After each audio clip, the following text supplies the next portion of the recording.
What red flags don't initially come off as red flags till later? I dated a girl who was extremely spontaneous at the beginning, which was fun and exciting, until I realized it was really just a manic episode. Advancing the relationship with them is more of a negotiation than a mutually desirable goal. Had this happened with a potential partner I was interested in, felt like I was paying them for their time, found out later that I dodged one hell of a bullet. Very early on, when someone showers you with an immense amount of affection and attention, for those who may have been neglected or deprived of love and attention as a kid, this can be very hard to see at first. But love bombing is not sustainable long term. The red flag will become apparent when they flip the script and withhold connection or try to use their gifts as a way of controlling your behavior.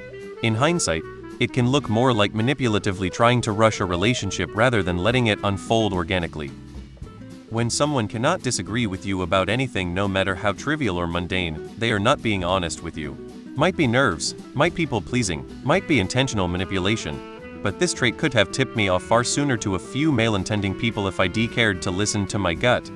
When somebody is super into you immediately, it's wise to be a little freak out rather than flattered and googly-eyed.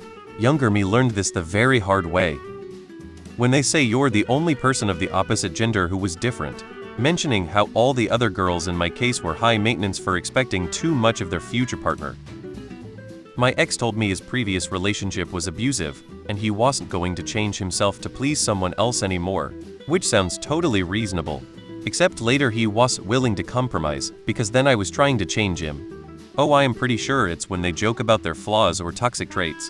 Like always, when at the beginning she gives you a lot of attention, but with the time she slowly stopped giving you the minimum attentions. Passively bottling up things. Non-stop self-deprecating jokes.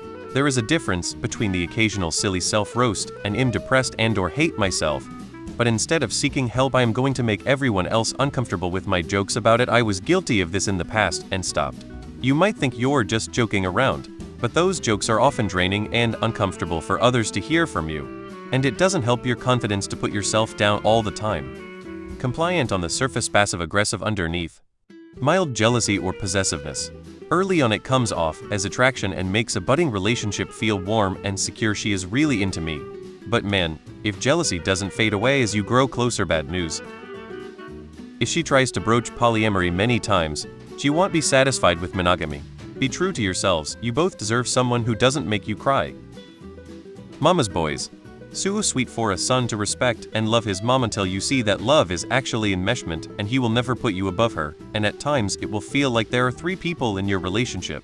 It took couples counseling and individual counseling for me and him. My man was worth it, but I will tell my daughter to run far, far away from them. Love bombing.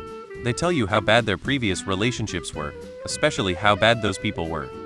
If you can't handle me at my worst, then you don't deserve me at my best. If someone tells you that you need to fucking run, because she's giving you a clear message. There's no secret message that needs to be decoded.